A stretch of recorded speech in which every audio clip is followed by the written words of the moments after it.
Yuan Shu held vast lands and abundant grain in Huainan, and in his possession was also the imperial seal that Sun Tzu had once pawned to him.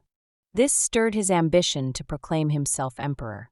He gathered his followers and declared, "In former times, Emperor Gao of Han was but a petty official in Shui, yet he founded the great Han dynasty. Now the Han has ruled for 400 years, its mandate is nearly exhausted, and chaos grips the realm. My Yuan family has produced 3 grand commandants over 4 generations, the people support me, and heaven's mandate favors me. I shall become emperor. What do you think?" The registrar Yen Xiang stepped forth to remonstrate. "This must not be done. In ancient times, the Zhou house traced back to Hoji, whose virtue was vast, and by the time of King when they held 2/3 of the realm, yet still they remained subjects of the Yin Shang. Though your family is illustrious, it cannot compare to Zhou. And while the Han has declined, it has not sunk to the tyranny of King Zhou of Shang. To proclaim yourself emperor now is utterly wrong." Yuan Shu flew into a rage. "My Yuan family hails from the land of Chun, descended from the great Emperor Shun himself. Fate decrees it is now my turn. Moreover, a prophecy says, 'The one to replace the Han shall be of 2 Gao.' My style name is Gonglu, which fits the prophecy exactly. And I hold the imperial seal. If I do not become emperor, I would be defying heaven's will. My mind is set. Whoever speaks against me again shall be killed." Thus Yuan Shu proclaimed himself Emperor Zhongshi, established a court with all its officials, rode in the imperial dragon and phoenix carriage, performed grand sacrifices, elevated Lady Feng Fang's daughter as empress, named his son crown prince, and sent word to Lu Bu demanding his daughter be sent as crown princess. But when he heard that Lu Bu had sent Han Yin to Xuchang, and that Han Yin was executed by Cao Cao, Yuan Shu grew furious. He appointed Zhang Sun as Grand General, giving him command of over 200,000 troops divided into 7 armies to attack Xuzhou. The division was as follows: Zhang Sun as central commander, Qiao Rui on the left, Chen Ji on the right, Lei Bo, Chun Lan, Han Xian, and Yang Feng each commanding other forces. Yuan Shu also appointed Jin Shang, inspector of Yan province, as Grand Commandant to oversee military supplies. When Jin Shang refused, Yuan Shu killed him and appointed Ji Ling instead. Yuan Shu personally led 30,000 troops and ordered Li Feng, Liang Gang, and Lu Jiu to press the advance of each army. Lu Bu, upon hearing this, sent scouts who reported that the 7 armies were advancing separately, plundering along the way. He urgently gathered his advisors. Chun Gong suggested. This disaster for Xuzhou was brought by Chun Gui and his son Chen Deng, who sought office by currying favor with the court, drawing calamity upon you. Why not kill them, send their heads to Yuan Shu, and the armies will withdraw? Lu Bu immediately had Chun Gui and Chen Deng arrested. But Chen Deng laughed. "General Lu, you are too timid. Those 7 armies are but 7 piles of dry grass, nothing to fear." Lu Bu asked, "If you can defeat them, I shall spare you." Chen Deng replied, "If you follow my plan, Xuzhou will be safe. Better yet, we might even capture Yuan Shu alive." "What is your plan?" asked Lu Bu. Chen Deng said, "Han Xian and Yang Feng once served the Han court but joined Yuan Shu only out of fear of Cao Cao. They surely resent him. Send envoys to win their support, then join forces with Liu Bei for a pincer attack, and Yuan Shu will be ours." Lu Bu agreed and sent Chen Deng to negotiate with Han Xian and Yang Feng. Chen Deng rode out and met Han Xian. Han Xian asked, "You are Lu Bu's man, why come here?" Chen Deng smiled. "I am an official of the Han, not Lu Bu's servant. You were once a minister of Han, yet now serve a traitor like Yuan Shu. All your past merit is wasted. Yuan Shu is suspicious by nature. Sooner or later he will kill you. Why not act before it is too late?" Han Xian sighed. "I wish to return to the Han, but I lack the chance." Chen Deng produced Lu Bu's letter. After reading it, Han Xian said, "I understand. Go back. Yang Feng and I will raise fire as the signal, and Lu Bu can bring troops to respond. Chen Deng returned with the report. Lu Bu divided his troops into 5 columns to oppose Yuan Shu's armies and personally camped with 10,000 men 30 li outside the city. When Zhang Sun's army arrived, expecting Lu Bu would not withstand them, they withdrew 20 li to await reinforcements. That night, at the second watch, Han Xian and Yang Feng set fires in several places to aid Lu Bu's assault. Lu Bu stormed Zhang Sun's camp, throwing it into chaos. Zhang Sun fled, and Lu Bu pursued until dawn, meeting Ji Ling's reinforcements. As the battle began, Han Xian and Yang Feng attacked again, routing Ji Ling's force. Lu Bu pressed the pursuit. Suddenly, from behind the hills, a force appeared bearing dragon and phoenix sun and moon banners. At its head was Yuan Shu, clad in golden armor, wielding twin swords, shouting, "Traitorous slave!" Enraged, Lu Bu charged with his halberd. Yuan Shu's General Li Feng came forth, but was wounded within a few bouts, fleeing in panic. Lu Bu drove deeper, scattering Yuan Shu's men and seizing many horses and armors. Yuan Shu, retreating in disarray, suddenly encountered another force barring his path. At its head was Guan Yu, who shouted, "Rebel! Prepare to die!" Yuan Shu panicked, his troops collapsing, and was cut down heavily.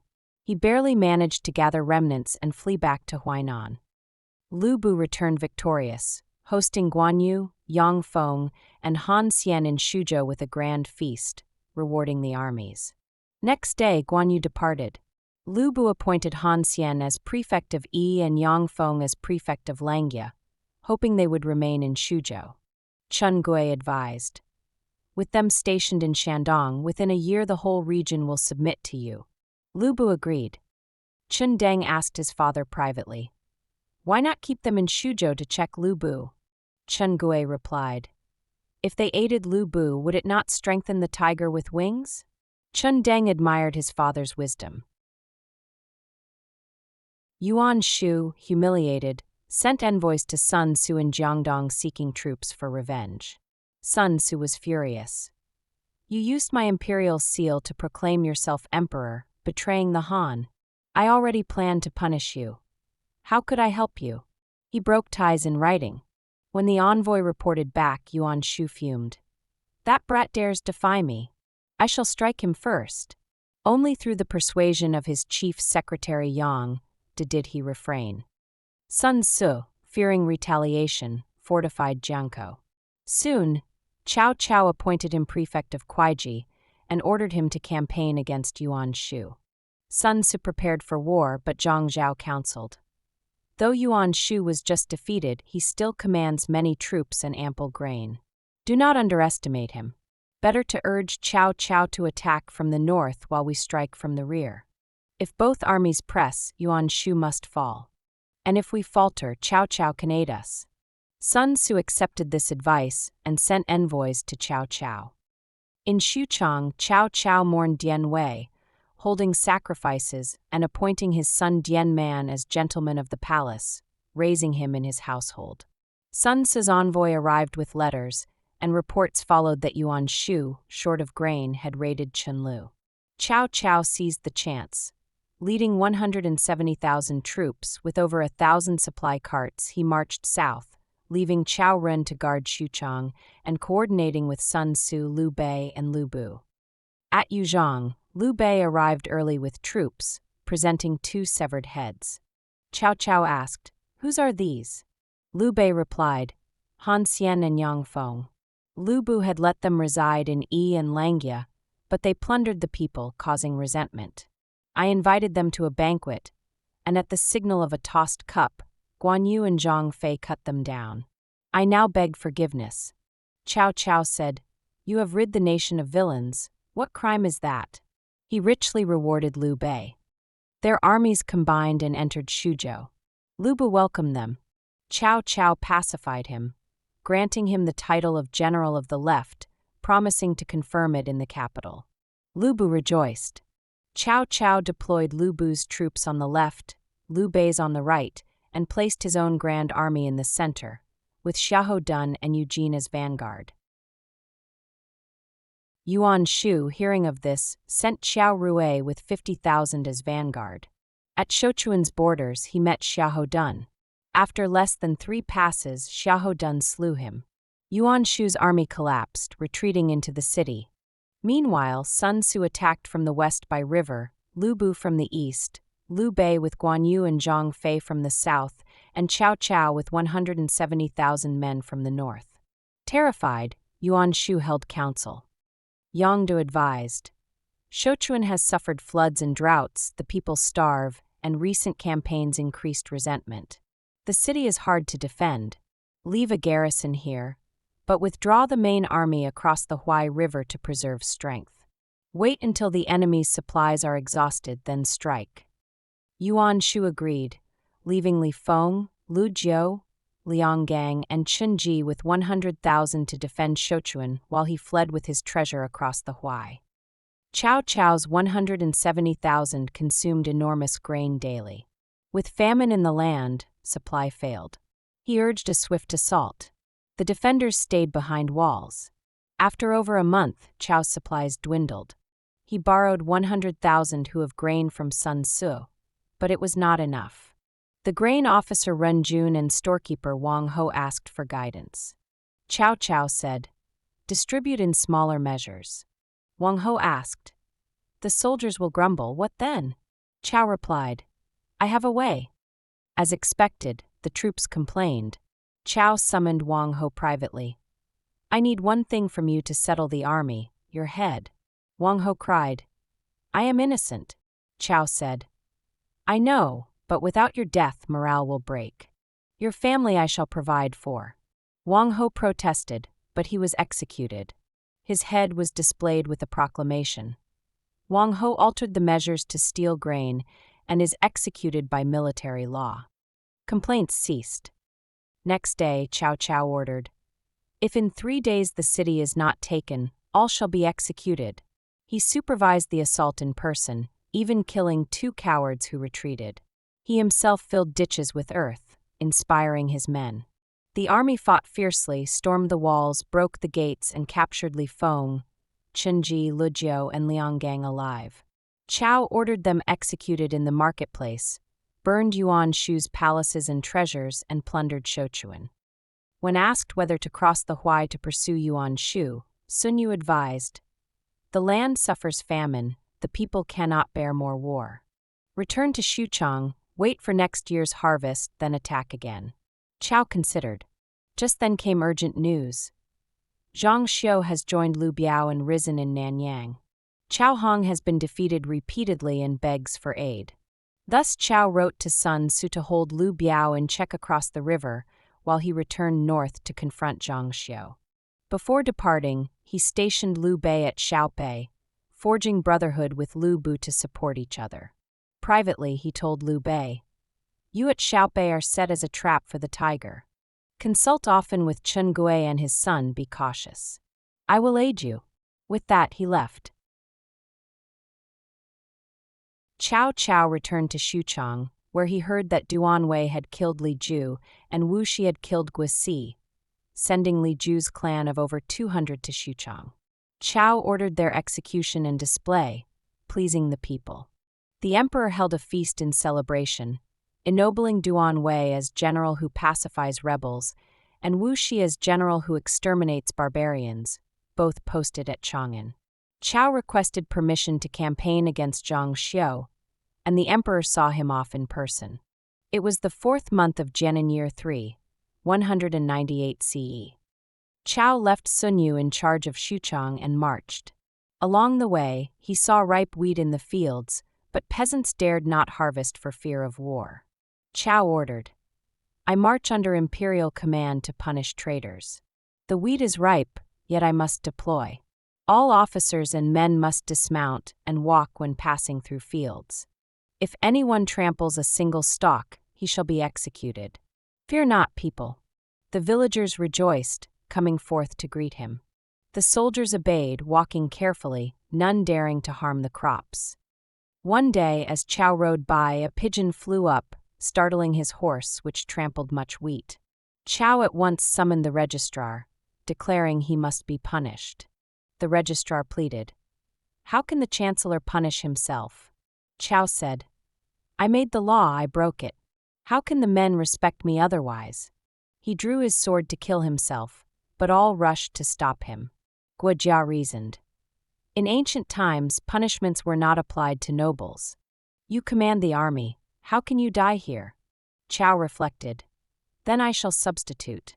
He cut off his hair, threw it to the ground, and proclaimed, "The chancellor trampled wheat, deserving execution. His hair shall serve in place of his head." The army trembled in awe, discipline was secured. Later men composed a verse, 100,000 hearts in one host stand, yet hard to rule with one man's hand. Cutting hair to serve as head, Cao Cao's cunning deeply spread. Zhang Xiu, learning of Chao's advance, urgently wrote to Liu Biao for aid. He himself, with Lei Su and Zhang Xian, led troops out to meet Chao.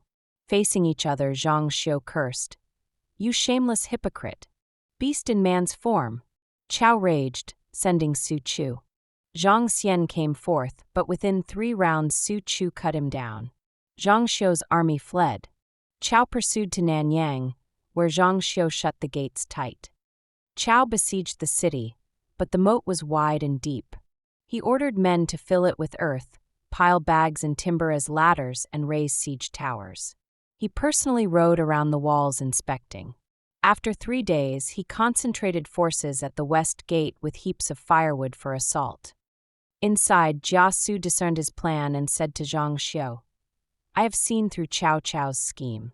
Let us turn his stratagem against him." Truly, the strong meet stronger in turn, and tricksters find tricksters to learn. How Jia Su plotted, the tale shall unfold in the next chapter. Summary. This chapter tells of Yuan Shu proclaiming himself emperor and sending 7 armies against Shuzhou. Lu Bu, guided by Chun Deng, allied with Han Xian, Yang Feng, and Liu Bei to rout Yuan Shu, forcing him back to Huainan. Cao Cao then allied with Sun Tzu, Liu Bei, and Lu Bu to besiege Yuan Shu, capturing Sichuan. Short of grain, Cao executed Wang Ho to steady morale, then stormed the city. But with famine ongoing, he withdrew to confront Zhang Xiu. Cao showed strict discipline by punishing himself with a hair-cutting in place of execution, instilling awe. The chapter ends with Cao besieging Zhang Xiu at Nanyang, as Jia Su prepares his counterplot. Knowledge points.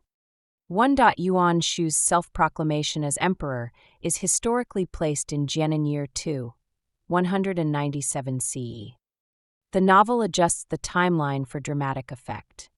2. The novel dramatizes the 7 armies' campaign as a great clash, while historically Yuan Shu and Cao Cao's struggle was more about supply lines, diplomacy, and attrition, not such massive battles as depicted.